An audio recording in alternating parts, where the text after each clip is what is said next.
basically favor entrepreneurs, entrepreneurship and womanhood in general with a beautiful looking woman, a looker, a dreamer, a doer, Shilpa Shetty. She is a living example right in front of our eyes. Shilpa, 24 years. Tell me your defense mechanism, the way you deal with things. How have you sustained, survived, grown and excelled at being the brand Shilpa Shetty that you are?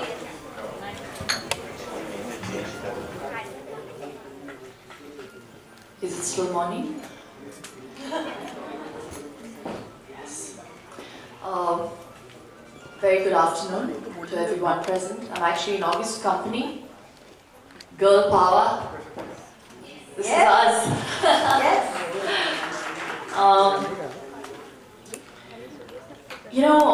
I don't know if I really could contrive it. I never did. I just lived life. The only one thing that I have done constantly and consistently is never stop learning. I still feel like I'm a student. It's people like you that remind me, and I've been reminded over the last 3 days constantly that it's been 24 years because Bazigar completed 24 years 3 days ago.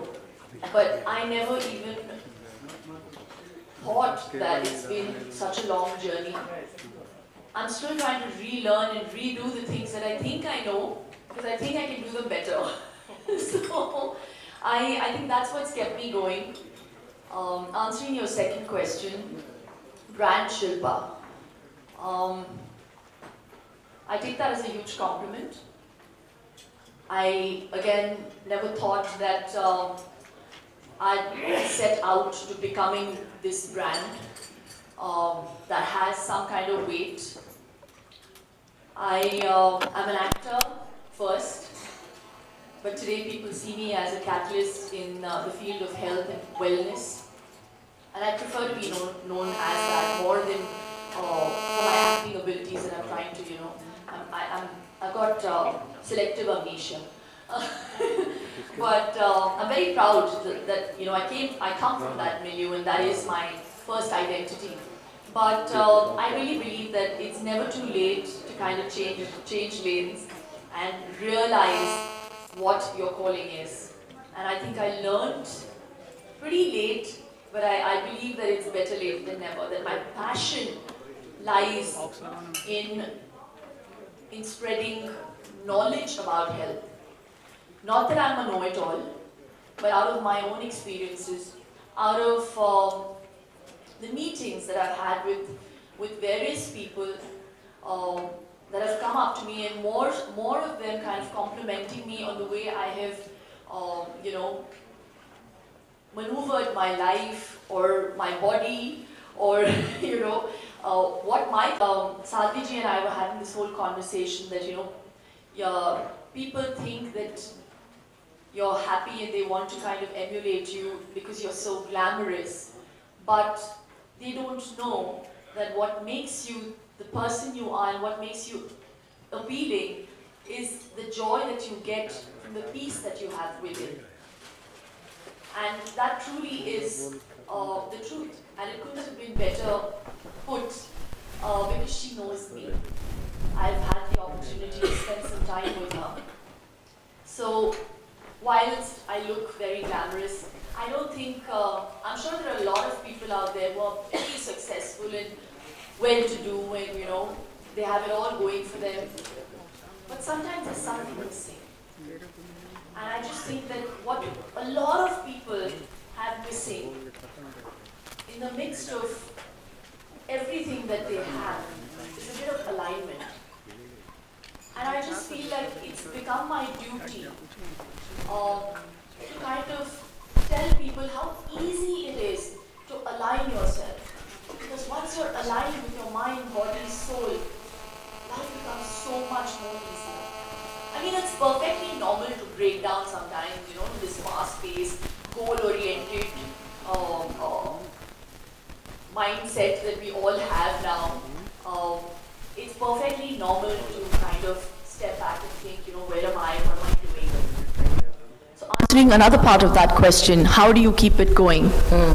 I think that comes from the thought process of what are my I ams?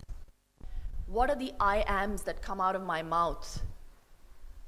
You know, we have to sit and get a little introspective when we say, you know, I'm tired, I am fed up, I'm so lonely, I'm so sad, you know, I'm so hardworking, but I'm not getting success. My I ams are very different. I am strong, I am powerful, I am someone who is a survivor, I am proud, I am a woman. Those are my I ams, and that is consistent. And I am a believer. So I think whatever be the situations, I've been through many ups and many lows. The one thing that will be in my inner monologue and on my mouth, in my heart, will be the same. And I think that comes through yoga. My I ams are very positive. Nice. So yeah, so that's how I've survived it. So let's talk about your various attributes one at a time. Let's start with good looks. I think good look is an attribute various women are judged on, and though it seems a little negative when we hear that, but I have come to realize that good looks also help you bring about a change the way people think about yourself. And if a woman looks great, I think it certainly adds to the profile and image of being an entrepreneur, a businesswoman. Do you feel that? Not good looks as much. I think having a well-rounded personality definitely would count and matter. And what might be good-looking to you may not be good-looking to me. Because I really believe that beauty is only skin deep, really. And I really mean that because for one, without being modest, I don't think I'm the conventional good looker. And I have never been. I've burnt a lot of my adolescent pictures. So I was this thin, rocky, dark girl. Some of those pictures had also made it on the internet and they went viral. And people thought that, you know, I've changed my color. And I just want to set the record straight. I used to be a state-level volleyball player, so I spent like nearly 5 or 6 hours in the sun every day. So I turned like some 12 shades darker. But saying that, I really think that the world over, people don't just go for looks. They definitely go for matter. And that's what matters the most. Okay, and let's talk about yoga. Yoga has been a very important thing in your personal life and has transformed you as a person. And you have used yoga that arouses a lot of curiosity about India, world over, to your advantage as well. How has your association been with yoga over the past so many years that has given you also a new different kind of image? I think I've used yoga to the fullest. And yes, you're right, I've had many benefits with yoga, mentally, physically, I think soulfully. And I just wanted to make sure that if people ask me how I do it, this is the route to take.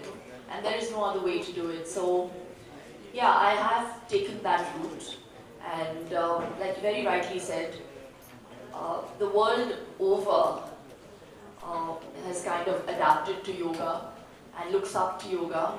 But I just feel like, I think 10 years ago when I did my first DVD, there wasn't that much appreciation for yoga. I mean, we come from a country from where yoga hails from, but we don't have that kind of respect for it.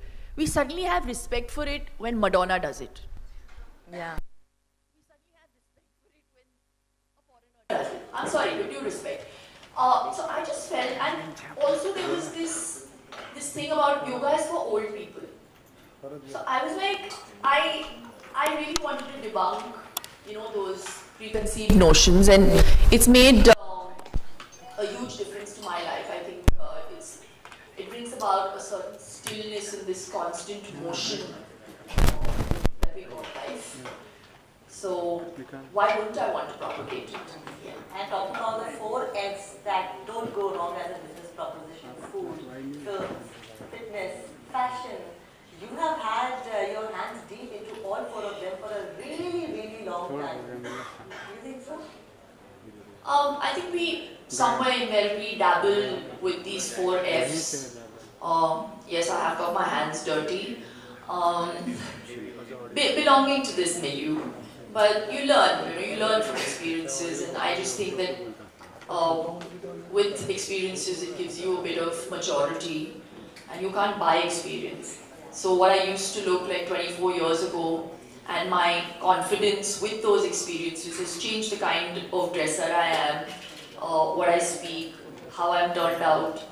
Yeah, and I think this is the age of social media where all these things really matter. Yeah, and talking about social media, she is so active. She's one of those very few women who saw power of social media much early in life, and she was one of those persons who had her own YouTube channel, her own website way earlier than your other contemporaries had. You are a far-sighted person. Are you in touch with the future trends and where the technology is going and where the world is going? I don't know about that. I just think that I've always wanted to be a trendsetter in life, whether it be, style or whatever I want to be remembered as. I just think that it's just simple maths, that in a country of 1 billion people we have, I think the statistics say that we have around maybe 167 TVs, but then we have some 650 SIM card users, and then we have another 400 odd internet users. So why not the digital way? I mean, it's just not rocket science. And I mean, taking it from there, I also, I started cooking on YouTube because I wanted, I really feel like I'm an old soul in a new body, which we all are, which we don't kind of resign to. But I'm this very old soul in this so-called young body, I want to call myself. But I feel like this generation is steering towards aping the West. There's nothing wrong with the West. I think there's a lot that we can take from them. They're very driven, they're very focused. You can't go meet them without an appointment. I think we should do those things. But when it comes to being culturally bound, spiritually anchored, going back to doing things from scratch, something as simple as cooking. I don't know why we order, my manager will scream at me if I take the name of an aerated drink, so I'll just say aerated drink. So we order an aerated drink, or we treat our children with junk food, making it aspirational, making it seem like, oh, it's a great thing. You are being rewarded for something with junk food. So your child is being inculcated with these bad eating values.